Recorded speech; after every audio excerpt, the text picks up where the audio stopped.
there, everybody. I'm Jeff Mayers from WisPolitics.com and WisBusiness.com. Welcome to our November 12th program, our virtual event where we discuss post-election healthcare changes or the possibility of those changes. So this event is a DC event. We would normally be in DC, but we're now virtually in DC. And I want to thank our sponsors for this DC event series: Exact Sciences, XL Energy, WPS Health Insurance, Michael Best Strategies, and Michael Best Law Firm.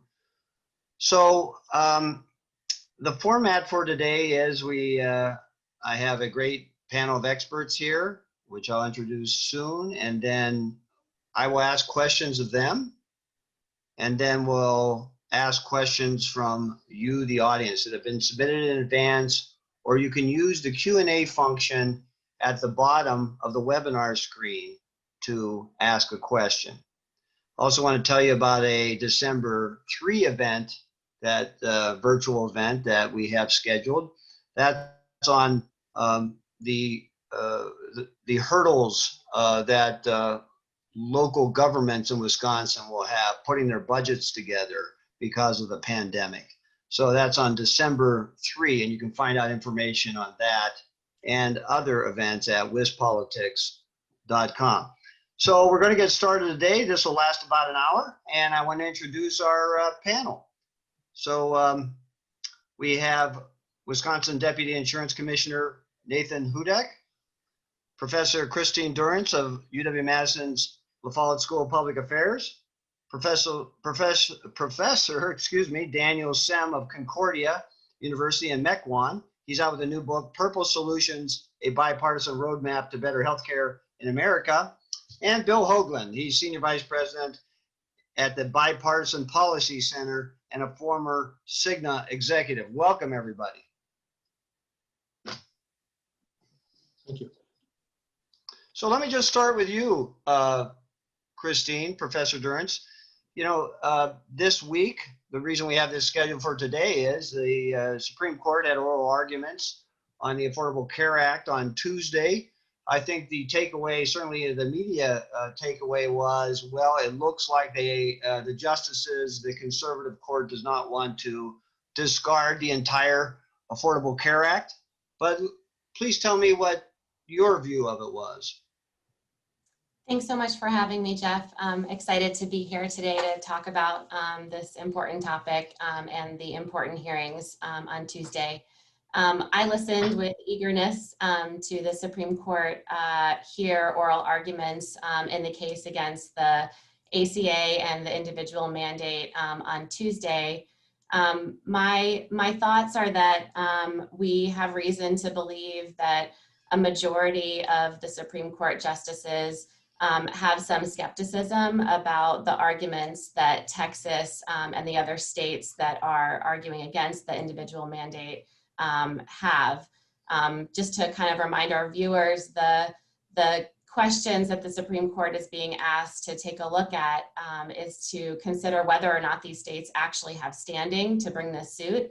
And I think that some of the justices asked some pretty targeted questions about the ways in which states had standing or were truly injured by the individual mandate that has no penalty anymore, where the penalty has been reduced to 0 from the Tax Cut and Jobs Act in 2017. The other question that the Supreme Court is being tasked with answering is whether or not the individual mandate is indeed unconstitutional. And the justices, some of the justices, asked some pointed questions about why the mandate with less coercion, without a penalty, would be unconstitutional when the same court found that the mandate with the penalty, with the tax authority of Congress, was constitutional. And so there were some questions about, does that make sense? And the third part, which I think is important given where we are and the landscape of the ACA that we currently are facing and the landscape of the COVID-19 public health crisis, is if the court was to find the individual mandate unconstitutional, what, if any, pieces of the ACA are inseverable from that mandate, from that particular provision. And there were a lot of really interesting questions from the justices, thinking about what the text of the ACA had originally said, that the ACA individual mandate was essential. It was part of that three-legged stool to making the Affordable Care Act work. And I think what we've learned from the recent past and from things that the CBO and other organizations have said is that while we anticipated the individual mandate to be essential to reducing adverse selection and asymmetric information in the market, that it turned out that the carrots or the incentives that the ACA had within it to encourage individuals to get health insurance were really enough to offset adverse selection. So I think in summary, I think there are real questions about whether or not the justices see merit in the arguments from Texas and the other states. And it seems to me like the ACA in most of its entirety will stand, and we'll see what happens. Okay, well, let's go to Bill Hoagland now. And as I said, Bill is a Senior Vice President at the Bipartisan Policy Center. I didn't know there was such thing as bipartisanship anymore, Bill, but I'm glad you're pushing for it. Well, anyway, Bill. with Daniel's book. So anyway, you're in DC, you watch these folks all the time. What's your takeaway? Well, particularly, I agree with Christina in terms of the arguments. I listened to the arguments. It was about 2 hours of discourse that they had on Tuesday morning. The only comment I would add, Christine, is that I was very struck by the amount of questioning that was from the new Kavanaugh, particularly about what, I'm not a lawyer like Christina, but the issue of severance. And I think what you were hearing a lot was, I agree with Christina, I think the ACA is safe now. What might happen is that they might strike the requirement that you have that you purchase health insurance, but it's meaningless without the penalty, which has already been struck by the congressional action back in 2017 to do away with the tax. And so the question is, can you take that out and the rest of the law stand? And I think Justice Kavanaugh, along with the Chief Justice, made it very clear that while there was no severance clause in this large bill, I spent over nearly 30 years on Capitol Hill working in the Senate, and we used to put severance clauses in most of the big legislation just because of this, but because of the way the ACA came into existence, there wasn't an opportunity to put in place a severance clause. I think it's going to survive and survive quite well. More broadly, Jeff, I think what we're looking at here is no surprise. Looking at your votes in Wisconsin, this is a very divided country. And those who thought that there was going to be a Democratic blue wave sweep across the country, it didn't happen. In fact, the Democrats in the House of Representatives will hold one of the smallest margins that they've had in almost 18 years. If confirmed finally and registered, President-elect Biden will enter the office with less congressional backing from the Democratic Party than did either Barack Obama or Bill Clinton. This is going to require a real modification to some of the ambitious agenda items on the healthcare side that was during the Biden campaign, but that doesn't mean things won't happen, and we can get into that later. I did work for Republicans in all those years on Capitol Hill. Pretentious. I worked with Senator Biden, and when he was senator, along with Mitch McConnell. I think they can get a lot done together if they're allowed to by their parties. And I look forward to that and no surprise coming from the Bipartisan Policy Center, I look forward to bipartisan legislation. Okay, well, we'll come back. We'll be discussing, these possibilities, but thank you for setting the template on what the new Congress likely will look like. Okay, now let's go to Daniel Sem. Professor Sem is from Concordia University in Mequon, and as we said before, is out with a new book, Purple Solutions, a Bipartisan Roadmap to Better Healthcare in America. What was your takeaway from the Supreme Court oral arguments? Yeah, I think Christine did a great summary, and I agree with her and Bill's assessment. Just sort of real quickly diving into some of what they mentioned. So the individual mandate, even as it is, doesn't have any teeth without a penalty. And so if the court were to rule it unconstitutional, really the key issue is the third issue that I think was the third issue that Christine mentioned, is severability. And Justice Kavanaugh and Roberts were pretty clear about their being in favor of severability and basically honoring the intent of Congress, which is what the court should do. I'm happy that the court is demonstrating sort of a lack of being political, even though the public views them as being political. They're looking at the law. So probably my sense is they may well view it as unconstitutional, but they'll decide that they can surgically sever it from the ACA and it'll remain intact. And frankly, I don't think that's a big change. Now, Biden is campaigning on some sort of universal healthcare, and the individual mandate was an attempt to make that happen. And without the individual mandate, it's not. So I guess it's up to Republicans and Democrats. If Joe Biden wants to make this happen, he's going to have to find some olive branch to the other side of the aisle to make it happen, to make it universal. Because the individual mandate was the way to make that happen. He'll have to find another way through Congress. So it'll be interesting to see. So I don't know how much Bill believes in bipartisanship, but it seems impossible in 2020, maybe in 2021. Well, we shall remain hopeful. I should point out that Christine, I think Bill, you said Christine is an attorney, and she's not. She just plays one as an expert. No, that's okay. She is not an attorney. So Thank you for clarifying that. Although you would give it, that's okay. Maybe you go get that degree. Like you have a lot of time to do that. Okay, now let's go to Nathan Houdek, and then Nathan is the Wisconsin Deputy Insurance Commissioner. Thank you, Nathan, for being here. I wonder whether you could give a little state perspective, because Wisconsin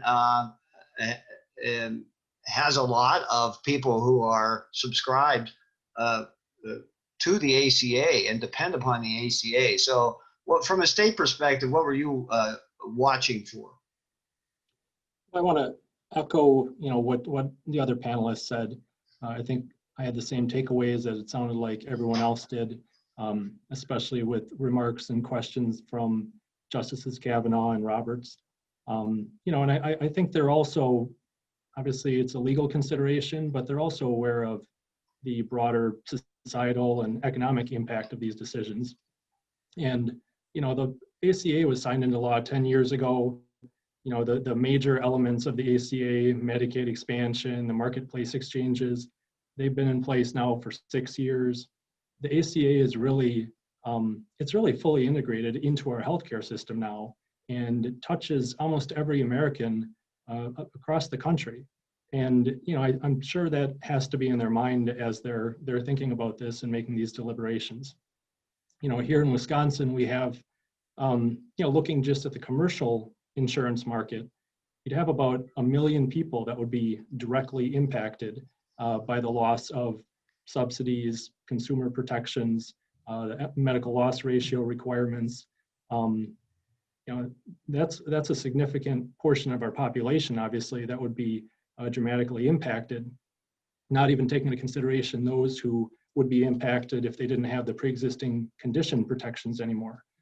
I think Kaiser had said in 2018, it's about 880,000 people in Wisconsin who have a pre-existing condition. And, I think as we're looking at the COVID-19 pandemic, that number is just going to increase. So you really would have a lot of people beyond just those who would directly be impacted who have coverage now if the ACA were to go away. And that's not even taking into consideration Medicaid, Medicare, and all the other components that frankly don't always get as much attention. Yeah, before we move on to the pandemic, Nathan, I just want to talk about the ACA. Yeah, it's more than 10 years old now, and it's kind of baked in. You know, the industry has adopted it. There's all kinds of mergers that have taken place because of it, I think.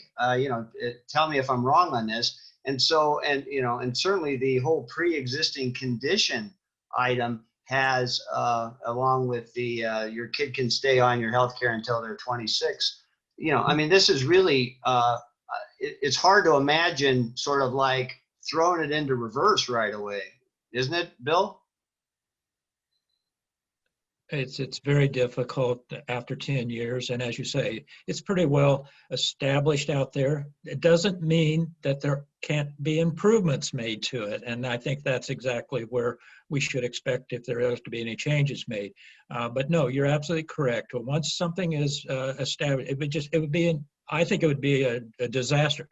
More importantly, what would you replace it with? And I think that's been one of the criticisms of the Republican administration over the last 4 years is they kept saying repeal it, but they never came up with what to replace it with. So it is, I think where Vice President, President-elect Biden came out on this was not Medicare for all, not a single payer system, but building upon the existing ACA. And that's the way, from my experience over the years in dealing with public policy, that's the way policy is developed. You build upon it and build upon the framework that's in existence, and I think that's the direction we'll go. Okay. Anybody else want to weigh in on that? If I could add to that, Jeff. Sure. I think in Wisconsin, we see a real world example of kind of building on and strengthening the ACA with our individual market. As most people know, from about 2014 through 2018, the individual market in Wisconsin, as in many other states, was unstable. Rates were going up, carriers were leaving. It was just not in a good place, trending in the wrong direction. We put in place the reinsurance program, the Wisconsin Healthcare Stability Plan, at the beginning of last year, 2019. And we're now in our second year of running that reinsurance program. And as a result of that, we've seen going into next year, 2021, we'll have 3 years of average rate decreases. We've had 3 new carriers enter the market, and we have service area expansion across the state. So I think that's the prime example of an area of the ACA where there was a problem, but we've been able to take steps, take action to fix those problems. And now we see that market really strengthening.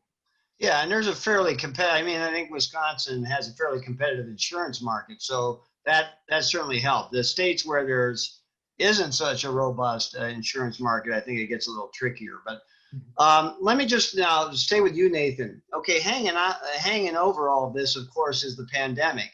As predicted, getting into the fall, there are surges around the country, and Wisconsin is certainly a hot spot. The governor earlier this week did a live address, imploring people, come on, we can do this together, stay home, and then hinting at some legislation that he will be introducing here, I think, soon. But I guess, what is the effect of the pandemic on the whole healthcare system and possible changes in the structure of it, do you think, Nathan? Yeah, so I'll touch on a few numbers first. I just got an update on some of those earlier today. And back in July, here in Wisconsin, we were freaking out because we were hitting about 1,000 new cases a day on a 7-day average. As of today, we're up to 6,000 on a 7-day average. We're now over 2,500 deaths, over 300,000 positive COVID cases. And our Department of Health Services, actually on their kind of risk scale, has added a new level called critically high, because we have 65 of our 72 counties that have went above the high threshold that they had established previously. We have over 2,100 COVID hospitalizations per day. And we're hearing from hospitals and health systems across the state that they're at bed capacity. Just yesterday, we learned almost all the hospitals up in Northwest Wisconsin and Central Wisconsin are basically at full ICU bed capacity already. You know, and that's very concerning because we're looking ahead, and in Wisconsin we have, you know, the deer hunting season that takes place in a couple weeks. We have Thanksgiving, obviously, going into the Christmas holidays and New Year's. And from what we're seeing, people are not changing their behavior. People are still getting together, and these are very social events that are coming up. And as we're looking at our trend, we're looking at what it's doing to our hospital infrastructure, our capacity to provide care, not just to people with COVID, but people who don't have COVID. I heard an anecdotal story of someone who lives in Eau Claire and had a stroke, couldn't get care at any of the Eau Claire hospitals, so had to be med flighted to Rochester because that was their only way they could get care. And there's a real concern that as we go into the next few weeks, as we go into deeper into winter here, that's just going to get worse. And we don't have an answer right now. I give the governor a lot of credit. You know, he came out, gave a good, strong speech earlier this week, really imploring people to stay home, wear a mask, be responsible. I know he's working on another package of COVID legislation. It's encouraging. It sounds like the speaker has reached out to him and wants to have a discussion about that. So, you know, I think some of us are optimistic that maybe that the election is behind us and some of that political polarization maybe will die away, and we'll be able to actually get the legislature and the governor working on something together that can help us, you know, start to turn this trend in the other direction, because the way it's headed right now is very scary.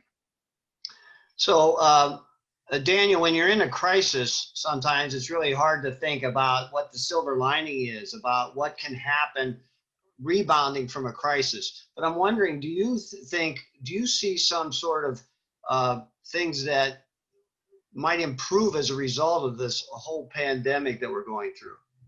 Yeah, I absolutely do. And before I answer that question, just to sort of build on Nathan's, I think another thing we need to begin thinking about, obviously, is distribution of the vaccine, because we'll have 50 million doses in December and 1.3 billion doses next year. But you know, that's sort of a parallel track on the public health. But in terms of silver lining, the pandemic is a horrible thing. I wish it had never happened. It's so disruptive in so many ways. But one small good thing that came out of this is it forced us to be a little bit innovative in terms of how we deliver healthcare with telehealth. I think telehealth is the future of medicine in so many ways. And the adoption curve for the public and the providers was going to take years and years, and I'm hoping this accelerated it. People are more used to it. And there have been loosening of regulatory boundaries that have made it difficult for providers to provide telehealth because of well-intentioned HIPAA regulations.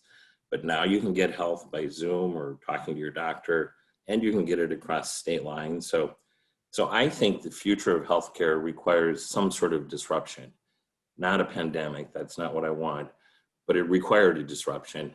Unfortunately, it was the pandemic, and I sometimes talk cynically. I mean, I think we need some sort of universal care, but I do talk about needing to sort of kind of break down the medical industrial complex, which is a terminology that was used by the president of the American Medical Association in my book to describe a really dysfunctional way we deliver healthcare in America, which I think is worse than what the Republicans or Democrats want. I do think we need to just sort of rebuild it in terms of how we deliver. That's probably an hour-long discussion, but I think COVID and how badly it impacted healthcare delivery, at one point they were bleeding $50 billion a month, is forcing dramatic change. And I frankly think we need dramatic change, not incremental change. That's not going to change it the way we need it. So it's disrupting. We needed disruption. Sadly, it's because of a pandemic, but it's also forcing us to adopt what is going to become the future of healthcare. So I'm once we get past this, we'll have a vaccine next summer. I'm predicting we'll live in a normal world, relatively speaking, next summer. I'm hoping we can rebuild healthcare in a better way. And it's not just the ACA. I'm a little frustrated that all we talk about is how to pay for an overpriced healthcare delivery system. I think we need something like the ACA, but if that's all we ever talk about, we're not going to get good healthcare in America. We have to talk about why it's so darn expensive and to disrupt it is what's needed. And hopefully we can talk about that later. Yeah, well, that's rather provocative. I mean, but Christine, Professor Durrance, I wonder whether, you share what Daniel was saying about, that, yeah, out of crisis comes opportunity. So maybe this is a chance for some big fixes. Yeah, I think that's right. I think Daniel is exactly right that what we often see in our political landscape are marginal changes, and it takes a big shock of something like the COVID public health crisis to get politicians and government agencies mobilized to do things. And I agree with the sentiment that telehealth is a big change and likely a good change. And that the regulations that have made it easier will do a lot for a lot of people, including rural Americans and others. I do want to say that I think we have to be careful about the disparities that we see in health outcomes, health access, health quality, and the way that the COVID-19 crisis may be exacerbating those, and the way that telehealth could potentially exacerbate those further, given the digital divide. And so I just want to raise that as sort of a clarifying, we can push telehealth and it will do a lot for a lot of people, but we have to be cognizant of who it might leave out. Okay, now I want to go to Bill. Bill, you worked on Capitol Hill, where incrementalism, sometimes if you achieve an incremental change, you have achieved a great victory. So, you talked before about the political landscape, the likely political landscape that Biden is facing, even though he has relationships certainly in the Senate and with McConnell.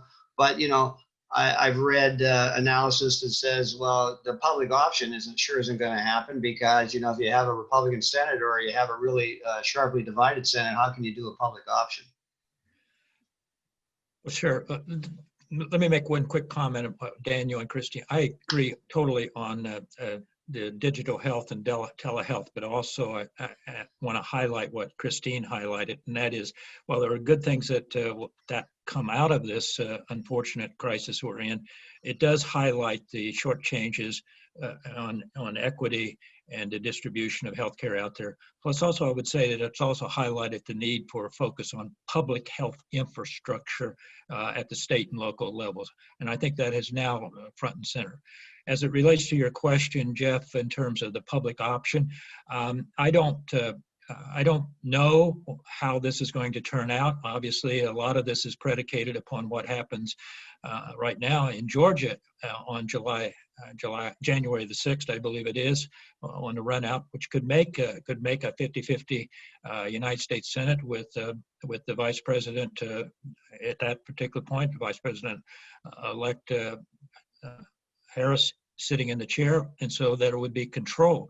And I don't want to get into the weeds here, but if there is a 50-50 Senate with a Vice President of the Biden administration sitting in the chair, they can do an awful lot if they can hold their party together, including a public option. But I would suggest that more likely is not to put the public option out of the realm of possibility, because in many ways you can modify the campaign promise of a public option to do something which essentially we have now, which is a Medicare Advantage, a form of a public-private option available through the exchanges. So I think it's still a possibility of some form of a modification there. I think the issue of changing the maybe expanding the subsidies up to beyond 400% of poverty to 600% may be something that can be negotiated. I think those are other issues that can be addressed going forward with a Biden administration working with the Congress. But it's clearly some of the more expansive proposals, such as reducing the age of eligibility to Medicare to 60, I don't think that's in the cards at all going forward. Okay. Should I jump in? Yeah, sure. Go ahead. Yeah, I do feel like one area or one avenue for advancing a Biden healthcare agenda would be around executive actions, where obviously wouldn't need to engage with Congress. And we've seen the Trump administration do that quite a bit over the last few years.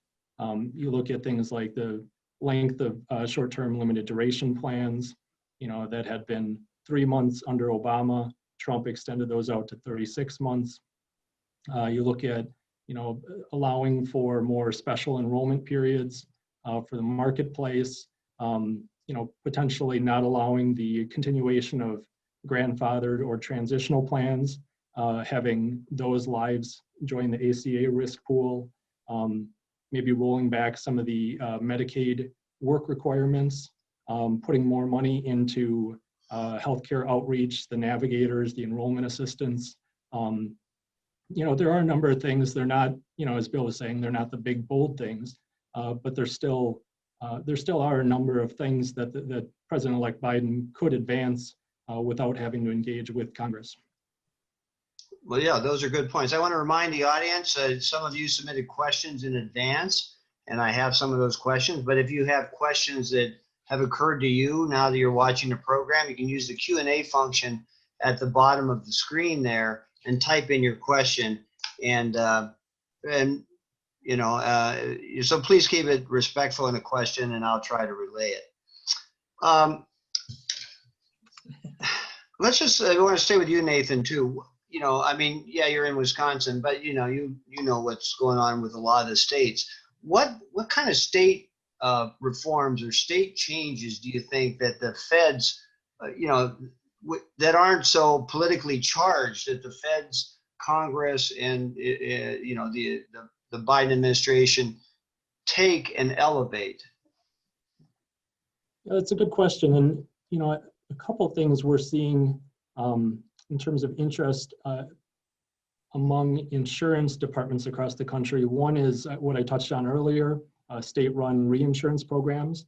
I forget if we're up to 7, 8, 9 states that are putting those types of reinsurance programs in place for their individual markets. We're also seeing increased interest in states that are on the federally facilitated marketplace, transitioning to a state-based marketplace. We're seeing, Pennsylvania and New Jersey are currently doing that. And there are some benefits because the IT platform, the cost of that have gone down in recent years. States can get more access to their data, so it helps with outreach and enrollment. Other things that can be done in terms of, states can determine the length of their enrollment period. So those are two areas where we're seeing a lot of interest, especially on the private insurance side. And then, not to talk about it too much, but the issue of telehealth continues to come up. There's, kind of 3 separate discussions happening, one around Medicare, one around Medicaid, and then obviously commercial market telehealth coverage and requirements. And, in Wisconsin, we're one of 8 states, I believe, that doesn't have any telehealth requirement language in our statutes. And, the governor did include some telehealth language in his proposed COVID-19 legislation earlier this year. That ultimately was not included in the final legislation, but I anticipate there being an interest in pursuing some language around telehealth as we go into this next session. So, those are some things that are taking place at the state level on the private insurance side. How much of that is taken up at by the federal government? I'm not sure about that. I don't know, love to hear others' thoughts on that. Okay, let's go to Christine. You talked about equity before, and there, despite, there's a variety of plans out there. They seem pretty affordable. I mean, I think to most of us. And there's Medicaid and there's Medicare, but there's still people who don't have insurance. They don't have health insurance. They don't have access to health care. And so how do you bridge that gap? And can that gap be bridged without big federal action? I think that's tricky. We have individuals who are eligible for Medicaid, and those thresholds differ in different states depending on who has expanded Medicaid and who hasn't. Above that, we have the subsidies and the cost sharing supports through the ACA for individuals to purchase insurance through the individual market. Then we have individuals who are offered employer-sponsored health insurance. Most of those individuals are taking up that insurance. So it's those that don't have that are not eligible for Medicaid that could potentially be eligible for the offerings through the ACA. And those offerings are not always large enough to incentivize or encourage insurance take-up. And without the individual mandate, there's no penalty anymore. And so we may struggle to get that latter part of the population insured. Yeah, I think, Daniel, I heard you say before that you think some sort of universal coverage would be a good thing. Well, how can we do that without big federal action?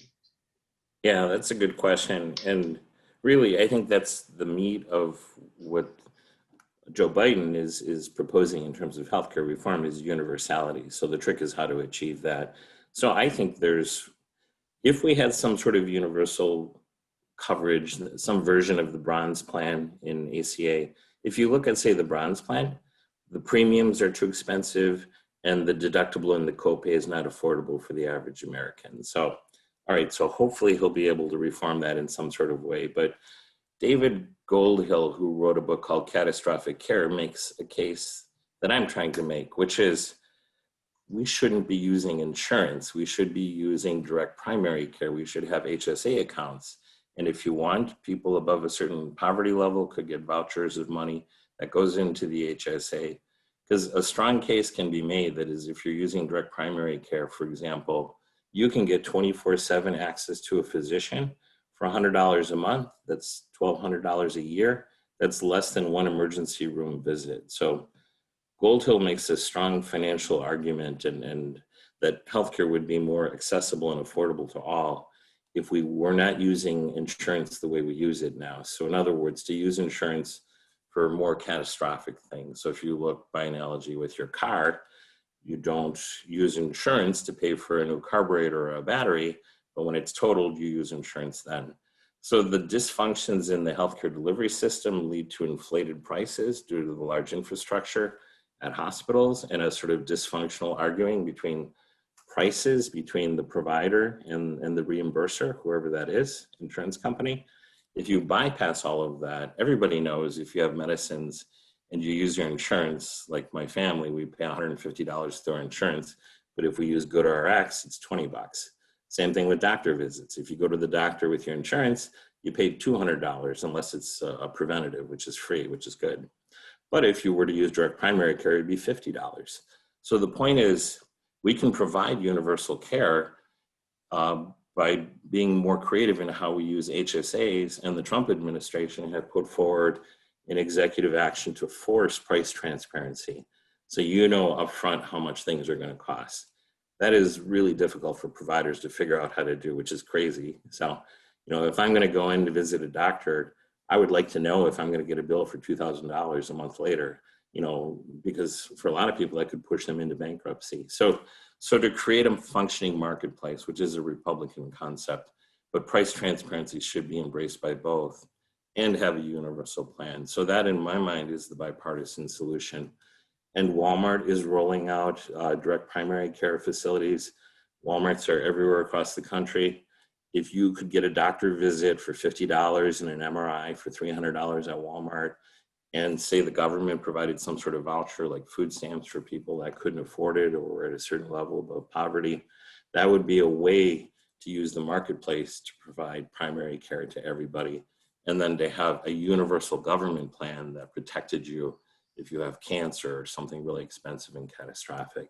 That's the kind of out-of-the-box solution that I'm talking about, but it's not me. There's like a revolution going on right now with direct primary care. And there are physicians, I talk to physician groups all the time.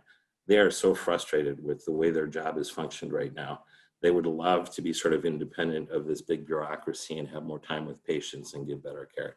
So I think there's a way to get universal care and make it more accessible and affordable, and to not put all of our cherries in one basket. The ACA is not going to be the magic solution to all the problems. I think we need something universal, but we should also be thinking, why is healthcare in America more expensive than anywhere else in the world? What is it that we're doing that's wrong? And I would argue that we've designed the most dysfunctional system possible. I do not want socialized medicine, Medicare for all. Even that would be better than what we have.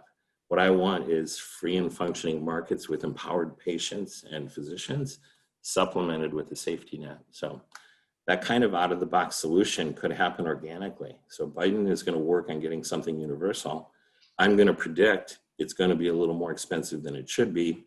So let's find a way to empower people to buy things through direct primary care and support them financially if they need that. And to disconnect healthcare from employment, which is just a bad way of doing healthcare. And the US is unique in the world, other than, say, Japan, in terms of coupling healthcare to employment. Yeah, I once asked actually, I'm going to go to you, Bill, but I I just want wait to a say, minute, Bill, just a minute. I have a funny story. I rarely have a funny story about healthcare. Anyway, we did something with an expert from Canada. And this is many years ago, and I said, well, you folks have, one system, and broken up into the provinces, and then she says, yes, and you folks have, a 330 million healthcare plans in the United States. It's like, so that's why it's so expensive. Bill, on Capitol Hill, there did seem to be some bipartisanship surrounding price transparency and drug prices, but it didn't seem to happen. yeah, well, it's an election year, it got into it, but I do think that the bottom line is there on transparency and drug pricing. I think there's a opportunity there. Those are executive directives, executive orders that President Trump issued. Those are things that President Biden could build upon and use going forward. Just one quick comment on Daniel's statements and getting to universal coverage. This doesn't get you all the way, but one of the proposals that we've had at the Bipartisan Policy Center coming out of our work in this area is to establish an auto enrollment for those individuals out there who are eligible but really don't know how to get into the system. And once they sign up for Medicaid, automatically put them in. They could opt out like they do in a pension program, but an auto enrollment is a small way of moving us toward universal coverage too. Okay, I'm going to go to some questions from our audience, and this is something that's come up from a few people. Well, Wisconsin didn't take the Medicaid expansion money. Some states have, including Republican states. So, is that part of the solution? I don't know, Nathan. Is not taking the Medicaid expansion? No, is taking the Medicaid money part of the solution? Well, so if we're in a world where the ACA goes away, that would mean, yes, we'd have Medicaid coverage up to 100% FPL, but everyone above 100% would not have any coverage or access to low-cost coverage. So we could go back, Badger Care coverage used to go up to 200% of federal poverty. So obviously increasing that would be valuable. I guess I'm a little confused because there's the benefit of doing Medicaid expansion. If there's no ACA, the financial benefit goes away. But I guess I was saying if ACA remains, is getting to more universal coverage, is Medicaid expansion part of the recipe for that? Yeah, I would say so. I mean, Absolutely. we've seen if Wisconsin would have expanded Medicaid when they were able to in 2014, we would have saved a little over $1 billion in state taxpayer dollars through this last year. Governor Evers did include Medicaid expansion in his last biennial budget. There was an estimated savings of about $325 million over the biennium, state taxpayer savings. Unfortunately, that was not included in the final version. The Republican legislature took that provision out. And one of the challenges we have, and Dr. Durrance kind of referenced it, people at the lower end of the FPL spectrum who get subsidies through the exchange, the cost to access the care is still cost prohibitive because of the out-of-pocket costs. So they might be able to buy a $0 or low dollar premium plan, but then the cost sharing is so much that yes, they might have coverage, but they don't necessarily have access to care. So if you would expand Medicaid up to 133 or 138, a number of those people who fall in that lower end of the spectrum would now be Medicaid eligible. So that would definitely help with, not the entire problem, but with a significant chunk of the population. Yeah, who said absolutely? I did. Okay, Bill. The only point I would make here, and I agree with Nathan, the bottom line is that for those states that did not expand, take advantage of the ACA expansion, it just turns out to be the average uninsured rate, I think, for those states is well above what it is for those states that have taken the Medicaid expansion. The only difficulty with this, and we haven't talked about it, is that the cost of COVID on the state's budgets right now, with a matching requirement for Medicaid, even going up to 138%, it is a burdensome problem for the states, even if they wanted to expand right now, given the drains that's been put on their state budgets associated with COVID. Okay, here's a question. And I'll just read it to you. What is the impact of expensive healthcare on public entities as municipalities, counties, school districts, et cetera, struggle with their budgets, especially with levy limits in Wisconsin? It is increasingly difficult to negotiate affordable group health insurance plans. So I guess, Nathan, what do you, maybe that's, we throw that one to you first. Well, I guess they should talk with their brokers, see what their options are in the market. The Department of Employee Trust Funds does run the local government plan. And I know there's been some concern with that in previous years because the rates go up and down. And we're actually working with ETF to try to stabilize that program a little bit so that local employers are able to buy in and have a little more stability and certainty in terms of what their rates are. But short of that, they just have to see what their options are in the market. I don't know if someone else has a better suggestion than that. Yeah, I don't know. Maybe should public entities have a different a platform for gaining healthcare coverage, or just be in the pool with the rest of us? Well, that's where I guess an argument for a public option or a Medicaid buy-in type model. I think you could argue that's where something like that could be beneficial, where a public entity that can't find affordable market or coverage in the group market maybe could look to that type of buy-in option as a more affordable option. Daniel, you have any thoughts on that? Well, I mean, just from a different perspective, public or private health insurance premiums have gone up 147% since 2000. So my bigger point is sort of parallel. This is just unsustainable. So whether you're public or private, I don't think anybody can afford it. It's really straining private employers as well. Raises employees have not gotten raises above inflation for the last 20 years. And a lot of people think that's entirely because the money is being sucked to provide healthcare as a benefit. So I think whether it's public or private, I think we have to just pull healthcare insurance away from being the responsibility of an employer. And if it's some sort of universal plan or some reliance on an HSA or I would say a hybrid thing, that's the solution. So I would rather make that question moot.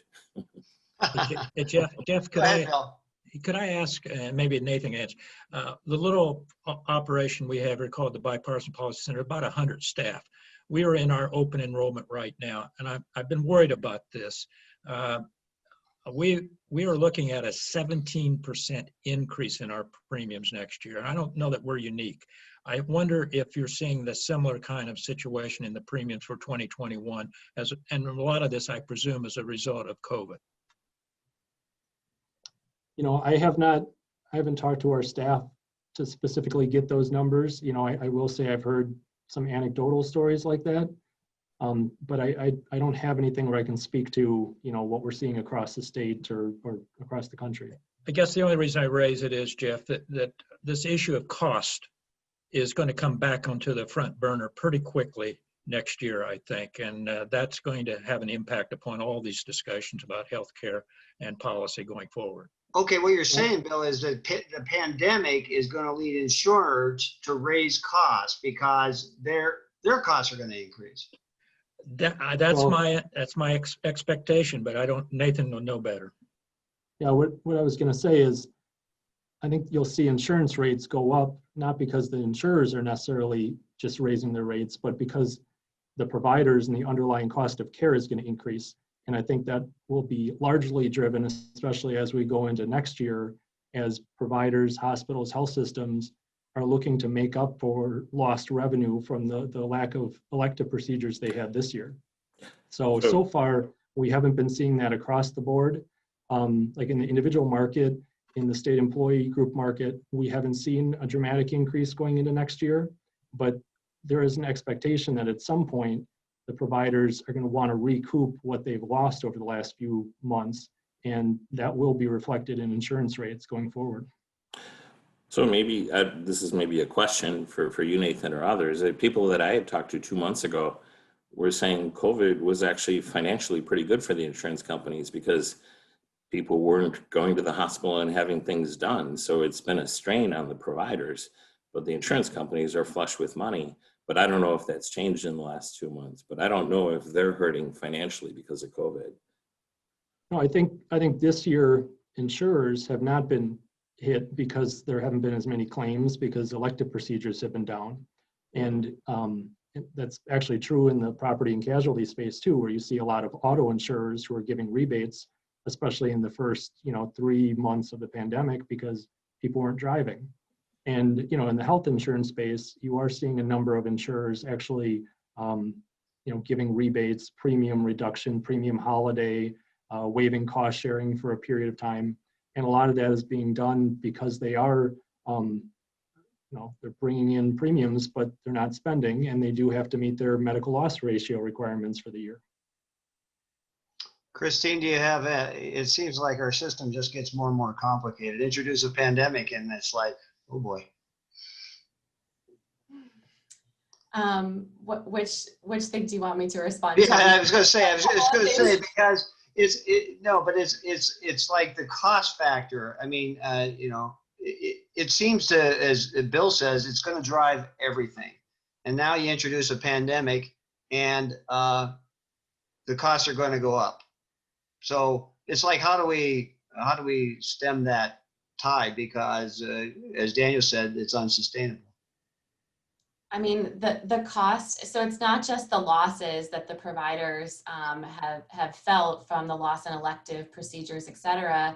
The cost of providing care is now higher. And when the cost of providing services goes up, the cost to the patient and to the insurance company goes up. Hospitals are having to stagger procedures so that they have more time for cleaning. That means they can see less patients, they can do less procedures, they could do less surgeries. And the cost of paying people and making sure everything is sanitary and covering PPE, the costs are going up and someone's going to have to pay for it. And so I think that's maybe a shorter run problem than the longer run problem that Daniel is talking about, and thinking about the sort of spiraling out of control healthcare costs that we're seeing in the US. And I think we've all sort of said this in different ways, but the ACA and the potential improvements of the ACA that a Biden administration might work towards is really getting at access and not getting at these underlying issues of cost of healthcare. I mean, it might help some people afford healthcare, might help some people access Medicaid. And I like Bill's discussion about how we can use behavioral economics and nudges to get more people into healthcare. But if we don't have some pretty radical discussions about lowering the cost of care, and that's hospital care, physician care, prescription drugs, all of the above, then it doesn't matter who can access healthcare if we can't ultimately afford it. So I guess what I'm hopeful, I'm not sure what can happen in the short run in the next couple of months, but I did see some bipartisan support for prescription drug reform, prescription drug pricing, and that gets talked a lot about in the media as the driver of healthcare costs, and it is a driver, but it isn't the big one. But I think that is at least a place to start, where there may be some bipartisan support for reforming some of our prescription drug pricing.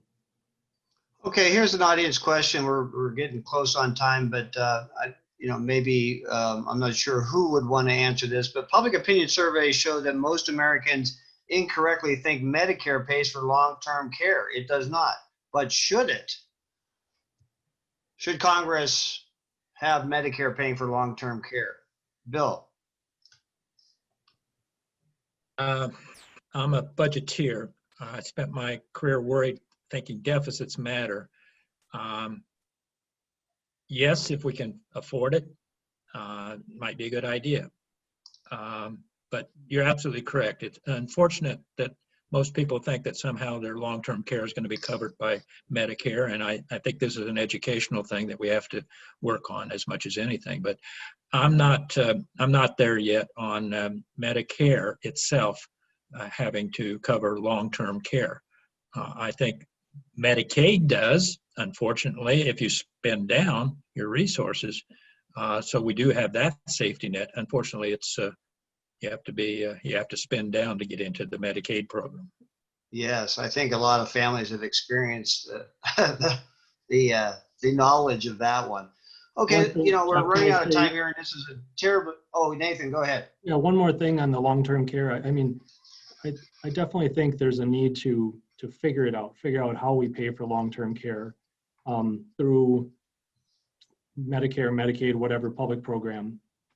I think the thing that everyone should be cautioned by is what has happened with the private long-term care market, and how there's been a lot of problems in terms of a lot of those long-term care carriers have had some serious financial problems, and we need to be very thoughtful as we're thinking about what the costs will be if we were to have one of our big public health programs take on those costs. Okay. Yeah, it always comes up, right? It's things that all families are feeling. So it's on the agenda, certainly. Okay, so I want to try to wrap up here, and this is a terribly complicated topic, of course. And I'm going to try to end by asking you what your hope is for maybe a little thing that can happen that everybody could agree to, that could be a bipartisan thing in Congress and Biden could sign, that would help a lot of people maybe not get to what Daniel was talking about yet, but something meaningful. Where could we start, I guess, on the bipartisan track, the healthcare reform?